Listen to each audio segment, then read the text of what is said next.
नमस्कार दोस्तों, स्वागत है आपका अपने यूट्यूब चैनल सनराइज क्लासेस में। और आज हम लोग पढ़ेंगे रीजनिंग का दूसरा प्रैक्टिस सेट, यानी यूपीपी री एग्ज़ाम का जो रीजनिंग का प्रैक्टिस सेट हम लोग स्टार्ट किए हैं उसका दूसरी क्लास है। आज हम लोग दूसरा क्लास को करेंगे।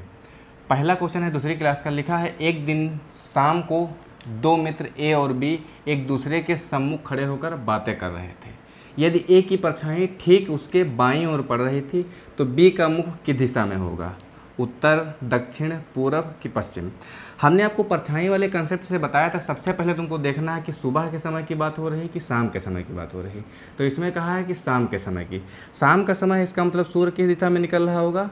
तो कहोगे पश्चिम दिशा में अस्त हो रहा होगा, निकलता तो पूर्व दिशा में है। क्लियर है बात? एक बात हम और बताएं कि जब पहले ये देखना है कि सूर्य किस दिशा, मतलब सुबह की बात कर रहा है कि शाम की बात कर रहा है। तो शाम की बात कर रहा है तो सूर्य निकल रहा होगा पश्चिम में। क्लियर है बात? किस दिशा में? पश्चिम में। एक बात हमने बताया था कि किस दिशा में परछाई पड़ती वो देखना है। परछाई पर रही बाएं तरफ। हमने बताया था आपको कि या तो बाएं पड़ेगी परछाई या तो दाएं बढ़ेगी परछाई। उस कंडीशन पे व्यक्तियों को कहाँ खड़ा करना है? उत्तर दिशा में और दक्षिण दिशा में। यानी दो व्यक्ति होंगे, एक का चेहरा उत्तर की दिशा में होगा, एक का चेहरा दक्षिण की दिशा में होगा। यही तो बात होगा। अब देखो क्या करना है। कहा है यदि ए की परछाई ठीक उसके बाईं ओर पड़ रही। अगर हम ए को यहाँ पे बैठा दें और बी को यहाँ पे कर दें, मतलब एक दूसरे के सामने खड़े हैं। ए को यहाँ खड़े कर दें, बी को यहाँ पड़ दें। अगर यहाँ की देखो बी की परछाई किधर पड़ेगी? अगर बी की परछाई इस साइड पड़ेगी यानी बी उत्तर की दिशा में देख रहा, तो या इधर का दायां साइड होगा, यानी बी के दाएं पड़ेगी, ये दायां साइड होगा। ए की परछाई उसके बाईं ओर पड़ेगी। यही तो बताया है। ठीक, क्वेश्चन में कहा ए की परछाई, यानी ए की परछाई कहाँ पड़ेगी? यही तो पड़ेगी परछाई। ए इधर से जब सूर्य की किरणें इस पे पड़ेगी ए पे, तो इसकी परछाई यही तो बनेगी यहाँ। बी का कौन सा है? बी का तो ये दायां साइड है, लेकिन कहा बी के बाएं पड़नी चाहिए। इसका मतलब बी के दाईं ओर पड़ रहा है ए की कंडीशन, ए की परछाई। इसका मतलब ये गलत है। इसका मतलब ए यहाँ पे नहीं बैठेगा, ए यहाँ पे नहीं बैठेगा, ए यहाँ पे बैठेगा बी और यहाँ पे खड़ा होगा ए। अब देखो जब बी की परछाई यहाँ पड़ेगी, ए की परछाई यहाँ पड़ेगी। ए का कौन सा हाथ है? ए का ये बायां हाथ, दायां साइड होगा। कौन सा होगा? ए का बायां होगा, ए का दाहिना होगा। कौन सा? दायां हाथ होगा। कहा ए की परछाई बी के बाईं ओर पड़ रही है। अब देखो ए की जो परछाई है यही तो पड़ रही है। ए की परछाई यहाँ पे पड़ेगी, परछाई पड़ेगी। ये किस साइड है? बी के बाईं ओर। बी का बायां हो जाएगा। बी का बायां है ए की परछाई, यानी ए की परछाई जो है बी के बाईं ओर पड़ रही है। क्वेश्चन में कहा भी है बाईं ओर पड़ रहा है, तो कंडीशन ये सेट हो गई। अब क्वेश्चन क्या पूछ रहा है? कहा है तो बी का मुख किस दिशा में होगा? तो बी किस दिशा में होगा? बी देख रहा होगा दक्षिण की दिशा में। किस दिशा में? दक्षिण की दिशा में। तो हमारा आंसर क्या सही हो जाएगा? इससे ऑप्शन से हमारा बी सही हो जाएगा, क्योंकि दक्षिण दिशा में देख रहा होगा। क्लियर है बात? इस तरीके से हमको देखना है। यानी सबसे पहले परछाई वाले क्वेश्चन में देखना है सुबह की बात कर रहा है कि शाम की बात कर रहा है। इस कंडीशन में बात कर रहा होगा, सुबह की बात कर रहा होगा तो पूर्व की ओर हम बनाएंगे सूर्य को, और शाम की बात कर रहा होगा तो हम पश्चिम की ओर बनाएंगे। क्लियर है? इस तरीके से होता है। अगला क्वेश्चन, अगला क्वेश्चन सीटिंग अरेंजमेंट से है। किससे है? सीटिंग अरेंजमेंट से है। कहा है 6 व्यक्ति A B C D E F एक वृत्ताकार केंद्र की ओर मुँह करके बैठे हैं। यानी एक वृत्त है, वृत्त में 6 लोग बैठे हैं। देखो जब भी बात रहेगी सम संख्या की, या तो 6 की बात करेगा, या तो 4 की बात करेगा, या तो 8 की बात करेगा।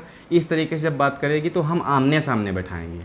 देखो एक वृत्त है, 6 लोग हैं, तो एक को यहाँ बैठाएंगे, एक को यहाँ बैठाएंगे। इसके आमने सामने हो गया। एक को यहाँ बैठाएंगे, एक को यहाँ बैठाएंगे। 4 लोग हो गए। एक को यहाँ बैठाएंगे, एक को यहाँ बैठाएंगे, 6 लोग हो गए। हम इसलिए बता रहे हैं आमने सामने बैठाना, क्योंकि जब भी सम संख्या का क्वेश्चन होता है तो कभी कभी क्वेश्चन पूछ लेता है कि आमने सामने वाली कंडीशन पूछता, कहेगा ए के सामने कौन बैठा है। तो कंडीशन अगर सामने आमने बनेगी तभी तो हम बता पाएंगे सामने कौन बैठा है, अन्यथा कहाँ बता पाएंगे। और जब विषम संख्या में होगा तो सामने कभी नहीं पूछता है, तब जो पूछेगा इसके बाएं साइड में कौन बैठा है, दाएं साइड में, वो हम बता देंगे क्वेश्चन में। तो ये कंडीशन है, 6 लोग बैठेंगे। क्या कहा है? कहा है बी एफ और सी के बीच में बैठा है। यानी बी को हम अगर यहाँ बैठा दें, एफ को यहाँ बैठा दें, सी को यहाँ बैठा दें तो बन जाएगा। कहा है बी एफ और सी के बीच में, बी एफ और सी के बीच में बैठा है। हो सकता है एफ यहाँ हो सकता है एफ यहाँ हो, तो सी यहाँ होगा। अगर सी यहाँ तो एफ यहाँ, अगर सी यहाँ तो एफ यहाँ, यानी दोनों का कंडीशन बी तो कन्फर्म है कि बीच में बैठेगा, लेकिन सी और एफ नहीं कन्फर्म है। इस कंडीशन में हम पहले ये वाली लाइन को नहीं बैठाएंगे, यानी इस वाली लाइन के अलावा हम दूसरी लाइन पढ़ेंगे। क्लियर है बात। यहाँ कहाँ है ए, ई और डी के बीच में बैठा है। फिर से वही बात है, एक ए तो कन्फर्म है डी और ई के बीच में बैठेगा, लेकिन ई इस साइड बैठेगा कि डी उस साइड बैठेगा ये कन्फर्म नहीं, तो इसको भी छोड़ देंगे। फिर लिखा है एफ डी के बाईं ओर बैठा है, अब बैठा देंगे।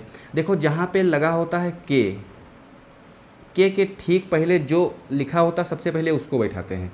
लिखा है के, इसके पहले है डी, तो सबसे पहले हम डी को बैठाएंगे। डी को हम यहाँ बैठा दिए। डी के एफ डी के बाईं ओर बैठा है, तो बायां डी का किधर हो जाएगा, इस साइड होगा, तो एफ हम यहाँ पे बैठा देंगे। कंडीशन है ठीक, इस तरीके से एफ तो यहाँ बैठ जाएगा। अब क्या करेंगे, अब देखो इस एफ और डी कहीं पर जो भी लाइन में लिखा होगा उस लाइन को सबसे पहले बैठाएंगे। जहाँ पर एफ और डी की बात कहा होगा, कहाँ किया है, एफ की यहाँ किया है। कहा है बी एफ और सी के बीच में बैठा है, बी एफ और सी के बीच में बैठा है। अगर हम सी को यहाँ बैठा दें तो हम बी को यहाँ बैठा सकते हैं। यही तो कंडीशन बनेगी कि एफ और सी के, क्योंकि सी की सीट बी के कन्फर्म, एफ का कन्फर्म है कि यहाँ ही बैठेगा, तो इनका दोनों का कन्फर्म हो जाएगा। क्लियर है बात। अब दूसरी वाली लाइन पढ़ेंगे। लिखा है ए, ई और डी के बीच में बैठा है। ए कहा है ए, ई और डी के बीच में बैठेगा, तो बैठा दिए। 6 लोग बैठ गए हैं। अब जो क्वेश्चन कहेगा वो क्वेश्चन का हम आंसर देंगे। क्वेश्चन कहा है बताएं कि निम्नलिखित में से कौन सा व्यक्ति ए और एफ के बीच में बैठा है। ए और एफ के बीच में कौन बैठा है, ए और एफ के बीच में कौन सा बैठा है, डी बैठा है। कौन बैठा है, डी बैठा है। विकल्प नंबर सही, बी हमारा सही हो जाएगा। इस प्रकार से हम सिटिंग अरेंजमेंट वाला क्वेश्चन को बैठाएंगे। जिसका संबंध जहाँ पे होगा सबसे पहले वहाँ, कहने का मतलब जिसका स्थान निश्चित होगा सबसे पहले उसी को हम बैठाएंगे, उसके अलावा किसी को नहीं बैठाएंगे। उसके बाद में हम पढ़ते जाएंगे तो दूसरा कनेक्शन जहाँ मिलता जाएगा हम लोग उसका बैठाते जाएंगे। तो आंसर क्या हो जाएगा हमारा, डी हो जाएगा, विकल्प नंबर बी से। अगला क्वेश्चन लगाएं।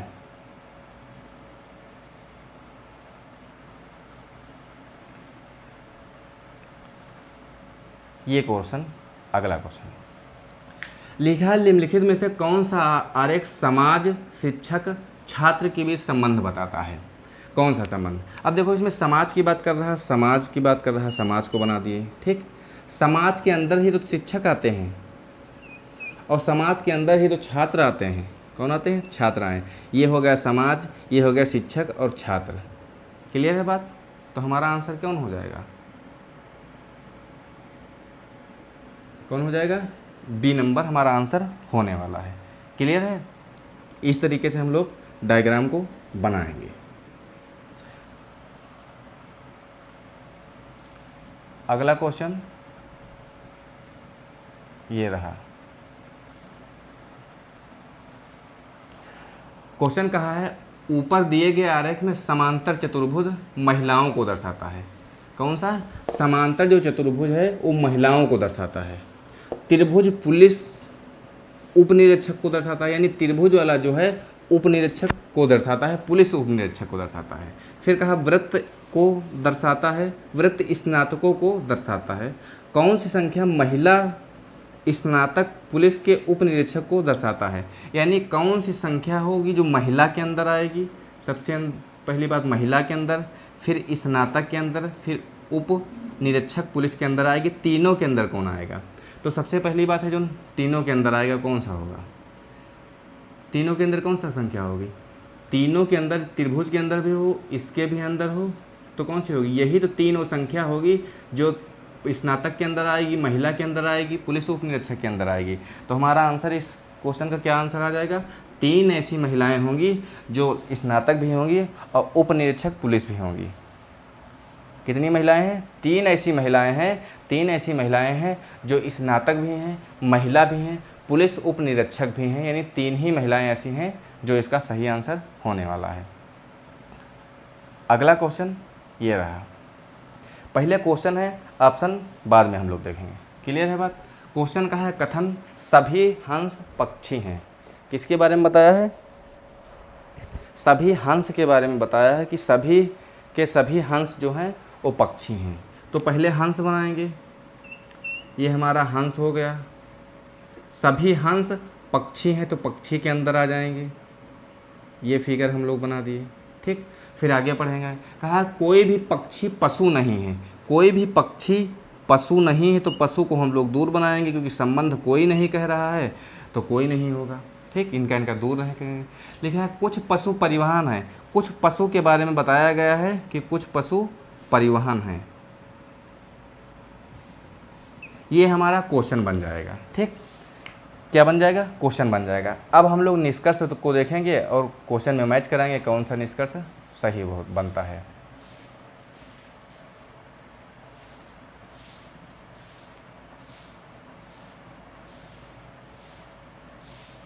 ये हमारे निष्कर्ष हैं। पहला निष्कर्ष कहा कुछ परिवहन पशु हैं, कुछ परिवहन पशु हैं, तो सही बात है कह रहा है, यानी ये वाला जो क्षेत्र होगा ये कुछ पशु होंगे, कुछ परिवहन होंगे, इसका मतलब पहला वाला सही है।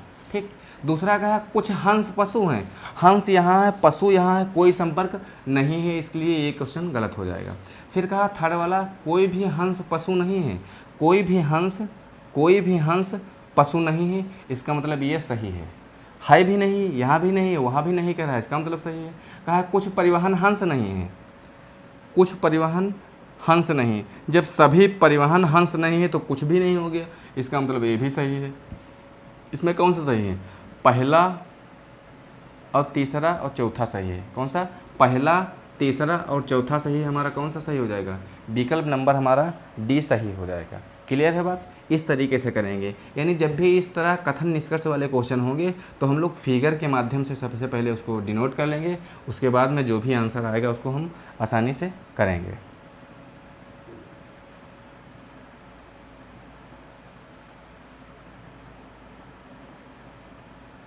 अगला क्वेश्चन इधर रहा। लिखा है यदि घड़ी के डायल पर स्थित अंकों के स्थान पर अंग्रेजी वर्णमाला के अक्षर को इस प्रकार व्यवस्थित किया जाता है कि अंक 3 के स्थान पे F अक्षर आएगा और 4 के स्थान पे G आएगा और आगे भी यही परिवर्तन का क्रम इसी प्रकार जारी रहे, तो अंक 9 के स्थान पे कौन आएगा? ये क्वेश्चन कहा है। यानी एक घड़ी का डायल हो जाएगा, इस पर यहाँ हो जाएगा 12, यहाँ हो जाएगा 6, यहाँ हो जाएगा 3, यहाँ हो जाएगा 9।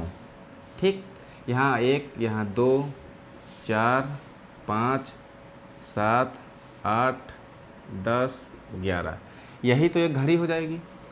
कहा है जहाँ पे 3 है वहाँ पे F कर दो, यानी यहाँ पे F कर दो, यहाँ पे F कर दो, और 4 के स्थान पे G, F G, आगे भी यही क्रम जारी रहता है। इसका मतलब F G H I J K L M N O, ये कंडीशन कह रहा है O P Q, इस तरीके से है कह रहा है। तो कह रहा तो अंक 9 के स्थान पे कौन सा अक्षर आएगा? 9 के स्थान पे कौन सा आएगा? 9 के स्थान पे L आएगा। क्या आएगा हमारा? L आएगा। विकल्प देख लेते हैं कौन सा सही हो जाएगा। विकल्प नंबर C हमारा सही हो जाएगा, L हो जाएगा। क्लियर है बात? अगला क्वेश्चन,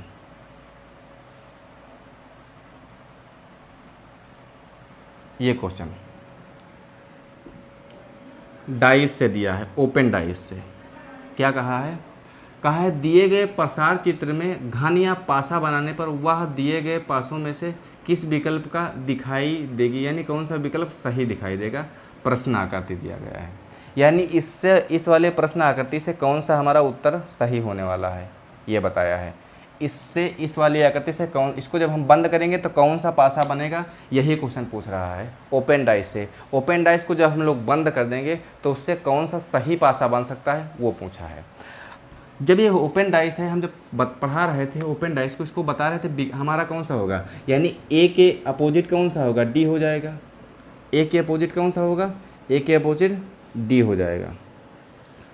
बी के अपोजिट कौन हो जाएगा? एफ हो जाएगा, यानी बी के अपोजिट एफ हो जाएगा। ठीक, बचा हुआ सी के अपोजिट क्या हो जाएगा? ई हो जाएगा, यानी सी के अपोजिट ई हो जाएगा। क्लियर है बात? ये अपोजिट शब्द हैं और ये जब भी ये दो फलक है, ये जितनी भी फलक हैं सब अपोजिट है। अपोजिट वाली कभी भी पासे में एक साथ नहीं आती हैं। ठीक है, अब कहीं देखो ए और डी साथ में कहीं दिया है, ए और डी नहीं दिया है, बी और एफ कहीं पर दिया है तो दिया है यहाँ पे बी, यहाँ पे एफ, इसका मतलब ये वाला नहीं बनेगा क्योंकि जो अपोजिट है वो कभी पास में आएंगे। भाई एक पे बी यहाँ है तो नीचे एफ नीचे होना चाहिए, बगल में कैसे आ गया, यानी पास में नहीं होगा, कभी अपोजिट कभी पास में नहीं होते, इसका मतलब ये वाला पासा नहीं बनेगा। फिर बी एफ इसमें कहीं देखते हैं, उसमें भी नहीं है। फिर सी और ई देखते हैं, सी और ई इसमें पास में है, इसका मतलब ये भी पासा नहीं बनेगा। सी और ई इसमें भी पास में है, ये भी नहीं बनेगा। तो हमारा कौन सा विकल्प बन जाएगा, हमारा विकल्प ए सही हो जाएगा क्योंकि इस वाली आकृति से हम अगर फोल्ड करके बनाएंगे पासा तो ए विकल्प वाला बनेगा। बाकी के 3 गलत हैं क्योंकि अपोजिट वाले पास में आ गए हैं। क्लियर है बात। इसी तरीके से हमको अपोजिट वाले क्वेश्चन को करना होता है, यानी ओपन डाइस वाला। अपोजिट वाले कभी पास में नहीं आते हैं।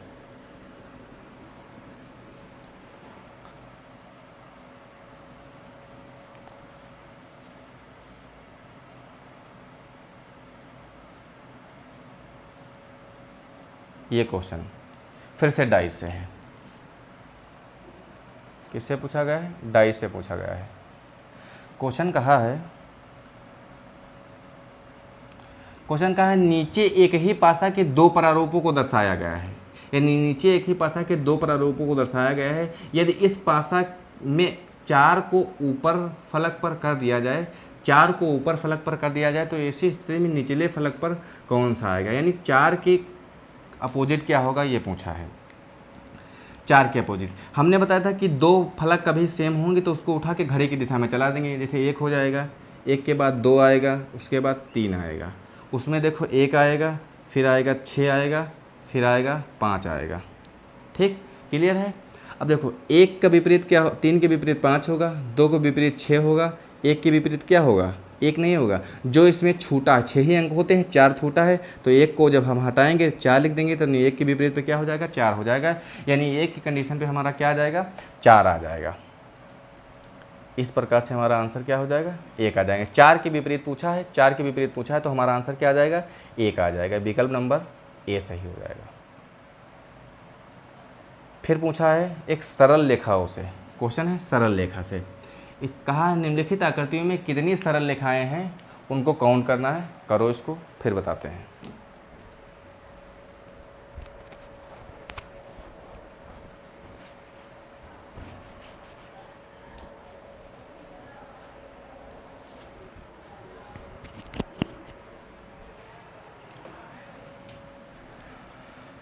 सरल रेखा गिनने को बताया है। हम जब भी बताए थे सरल रेखा को जब भी गिनना होगा तो कैसे गिनेंगे, सबसे पहले करेंगे खड़ी रेखाएं। क्या करेंगे, सबसे पहले देखें गिनेंगे खड़ी रेखाएं, फिर गिनेंगे पड़ी रेखाएं, फिर लिखेंगे तिरछी रेखाएं। कौन सी, तिरछी रेखाएं। खड़ी रेखाएं कौन सी होंगी, जो इस तरह से होंगी। खड़ी रेखाएं इस तरह से होंगी, उनको सबसे पहले गिनेंगे। यानी इस तरह जो भी होंगी, कितनी हैं, 1 2 और 3 है तो कितनी हो जाएंगी, 3 हो जाएंगी। पड़ी का मतलब जो इस तरह लेटी हुई होंगी उनको गिनेंगे। लेटी मतलब 1 ये 2 3, कितनी है, 3 है, यही तो हो जाएंगी। तिरछी रेखाएं यानी जो इस तरह होंगी और जो इस तरह होंगी, इनको गिनना है, इस तरह गिनना है।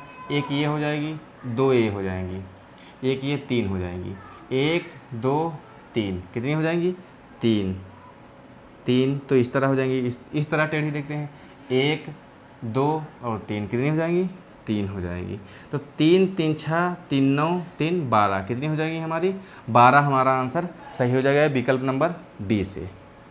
क्लियर है। इस तरीके से क्वेश्चन को हम लोग आसानी से कर पाते हैं इस वाले क्वेश्चन में। अगला क्वेश्चन दिया हुआ है, कहा है नीचे बनी आकृति में कुल त्रिभुजों की संख्या गिनना है होता है। हमने आपको एक पॉइंट बताया था, बेसिक्स बताए थे कि जब भी क्वेश्चन इस तरह सा रहेगा, इस तरह, और इसमें त्रिभुजों की संख्या पूछा जाएगा तो इसमें नंबरिंग कर लेना। क्या कर लेना, नंबरिंग कर लेना।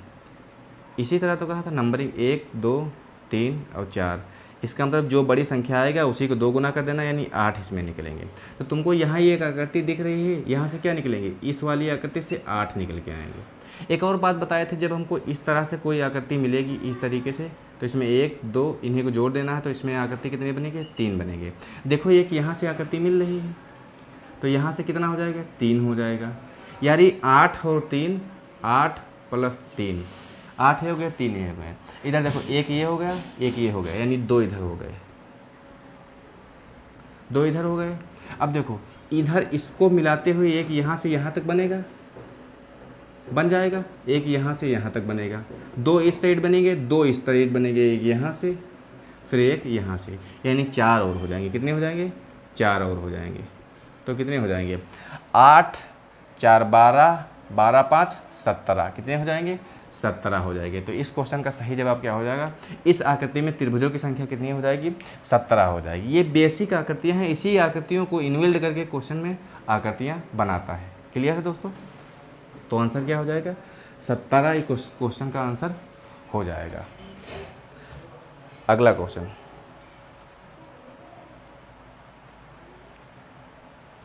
अगला क्वेश्चन जो दिया गया है वो वर्गों की संख्या पूछ रहा है। क्या पूछा है? वर्गों की संख्या क्या हो जाएगी? करो फिर बताते हैं।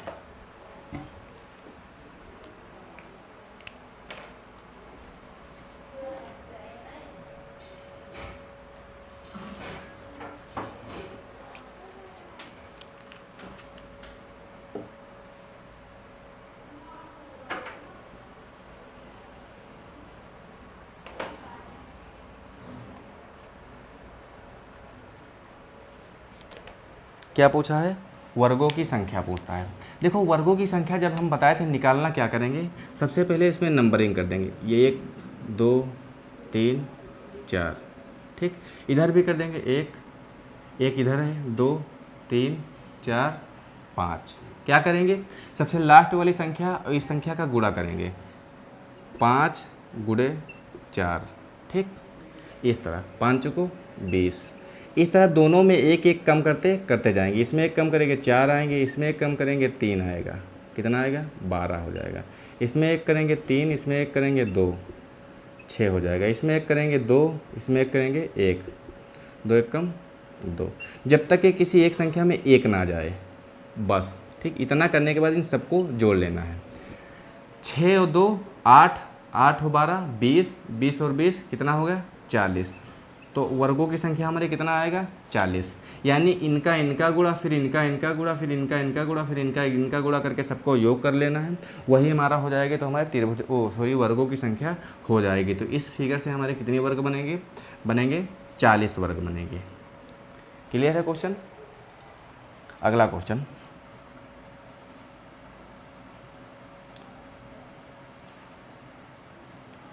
ये रहा। आकृति को रोटेशन करने से क्वेश्चन बनाया गया है। क्वेश्चन कहा है कि इस आकृति को यहाँ पे बनाया गया, फिर इसको यहाँ, तो फिर अगली आकृति क्या होगी, यानी अगला क्रम पूछा गया है।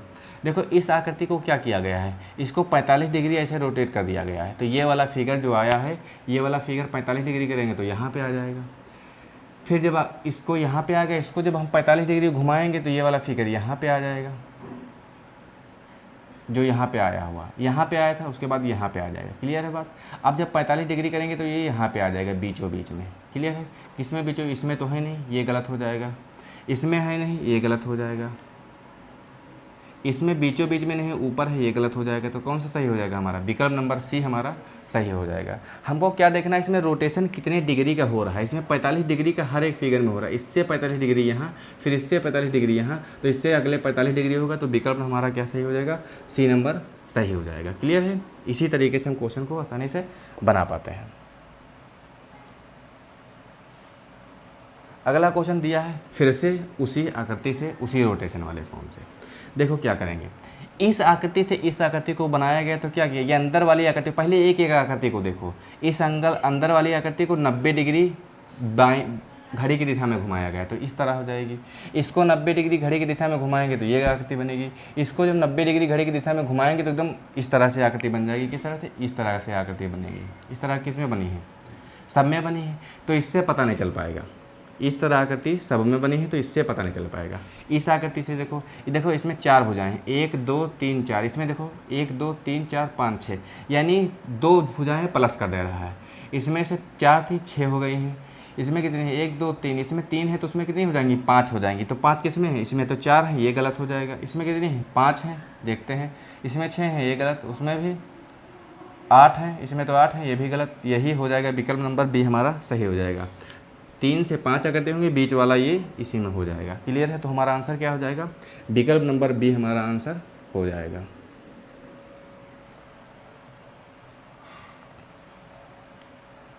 अगला क्वेश्चन, नीचे दर्पण प्रतिबिंब से क्वेश्चन पूछा गया है। किससे पूछा गया है? दर्पण प्रतिबिंब में। यानी नीचे दिए गए शब्द का दर्पण प्रतिबिंब कौन सा होगा? देखो, दर्पण प्रतिबिंब का मतलब होता है कि हम दर्पण की जब बात करेंगे तो हम दाएं साइड दर्पण लगाते हैं, इस साइड दर्पण लगाते हैं, तो ये सारे अल्फ़ाबेट उस साइड पलट जाएंगे। अगर मान लिया जाए यहाँ पे बी लिखा हुआ है और हम यहाँ पे दर्पण लगा दें, यहाँ पे दर्पण, तो ये दर्पण में क्या देखेगा? ये जो पास वाला है इस तरह दिखेगा, इस तरह।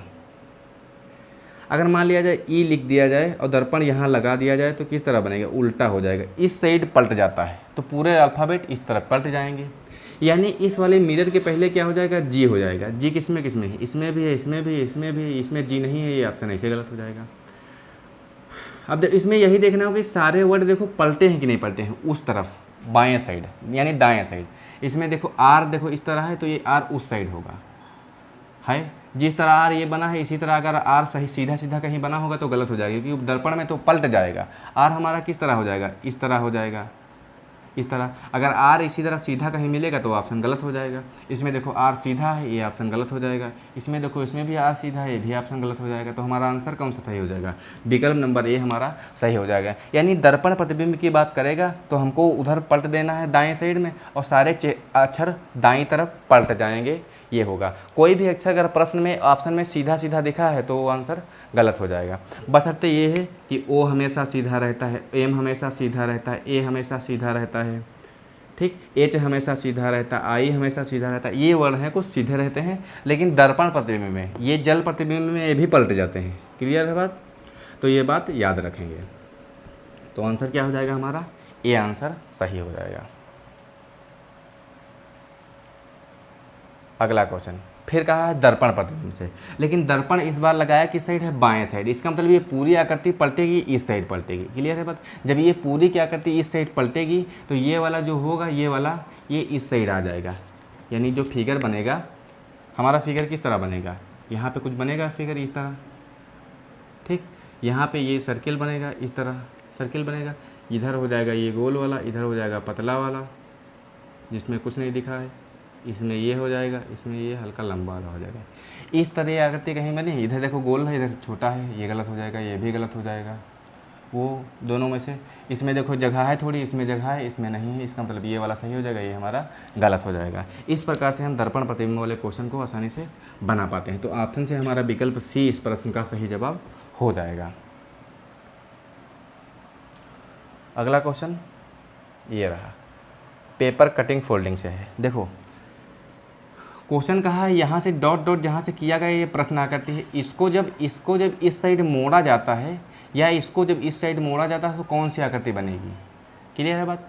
जब इसको इस साइड मोड़ा जाएगा तो कहाँ पे हो जाए? ये सर्कल जो बॉक्स बना है वृत्त, ये इसके अंदर आ जाएगा इस तरह से। ये पॉइंट यहाँ पे बन जाएगा, ये वृत्त यहाँ पे बन जाएगा। यानी इस वाली आकृति देखो ये कहीं पर बनी हुई नज़र आ रही है, तो यहाँ पे ऊपर एक वर्ग बना, यहाँ गोला बना, गलत हो जाएगा, यहाँ भी गलत हो जाएगा, यहाँ भी गलत हो जाएगा। तो विकल्प कौन सा सही हो जाएगा?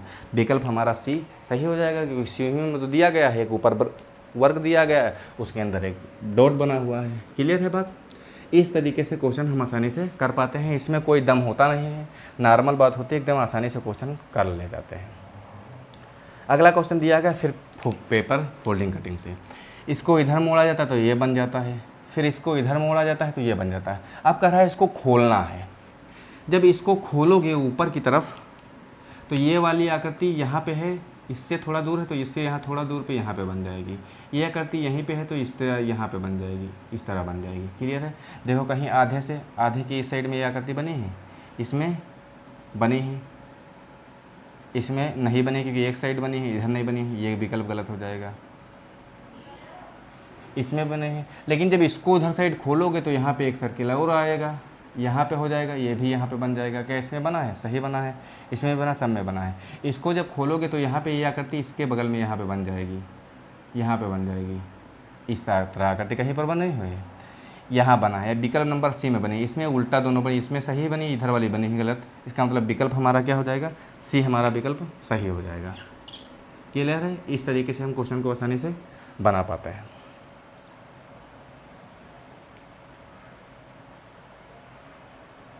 अगला क्वेश्चन ये दिया हुआ है, यानी सन्निहित आकृति को चुनना है, यानी यहाँ पे कौन सी आकृति आएगी इसमें उठा के फिल करना है। तो यहाँ क्या करना है, सबसे पहले इस गोले को पूरा करना है, ठीक। उसके बाद में क्या करना है, फिर उसके बाद में यहाँ पे एक आकृति आएगी,